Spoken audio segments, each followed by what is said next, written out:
tous, nous sommes le 31 décembre 2020 et c'est à moi que revient le privilège de terminer cette année d'un mot pour aujourd'hui. Et pour ce 31 décembre, nous sommes dans un lieu emblématique. Ce lieu emblématique, vous le reconnaissez aux remparts qui sont derrière moi, sont les fortifications d'Aigues-Mortes. Vous n'êtes pas sans savoir qu'à Aigues-Mortes, il y a la fameuse tour de Constance.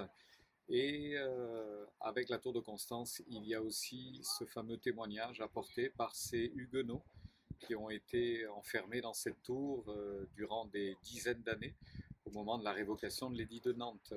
Cette tour de Constance a connu différentes fortunes.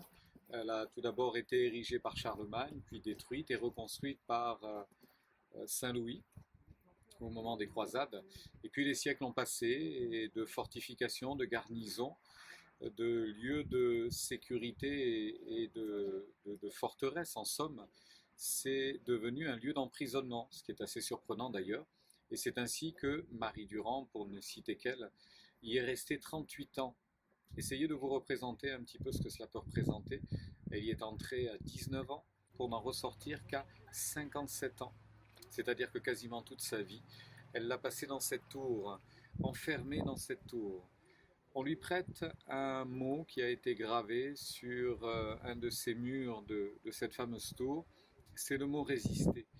Et je voulais que l'on reste quelques instants sur ce mot résister, puisque l'année 2020 nous aura appris à résister à cette pandémie, à résister aux mauvaises nouvelles, à résister à cet air ambiant plutôt morose. Et par ailleurs, 2021 qui s'offre à nous devrait être l'occasion évidemment de se souhaiter plein de bonnes choses, mais je n'aimerais vous en souhaiter qu'une, résister. En 2021, résistons.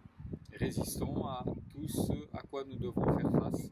Il y aura de bons moments, il y aura certainement des moments plus contraignants, plus difficiles.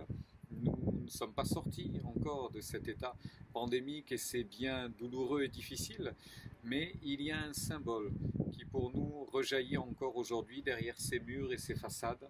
C'est le témoignage de ces enfants de Dieu, de ces chrétiens, hommes et femmes, jeunes et moins jeunes, qui malgré les difficultés ont résisté et ont tenu bon dans l'adversité. Alors je prie que 2021 soit une année de résistance pour chacun d'entre vous, et que nous puissions trouver en Dieu la force nécessaire pour résister contre vents et marées. Il y aura certainement, comme je l'ai dit, des moments difficiles, des moments d'épreuve, mais Dieu est fidèle. Je puis vous citer un dernier verset pour terminer cette année également.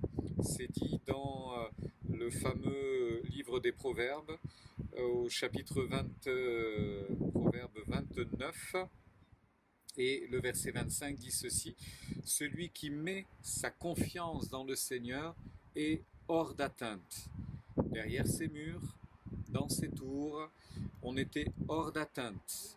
Ça pouvait être une protection, et cela a été quelquefois une répression, mais pour nous, l'Éternel est une tour forte, dans laquelle nous trouvons refuge, et nous serons hors d'atteinte en 2021 de toute mauvaise nouvelle, de toute mauvaise situation qui ébranlerait notre foi, dans la mesure où nous restons attachés à notre Dieu, fidèles à notre espérance.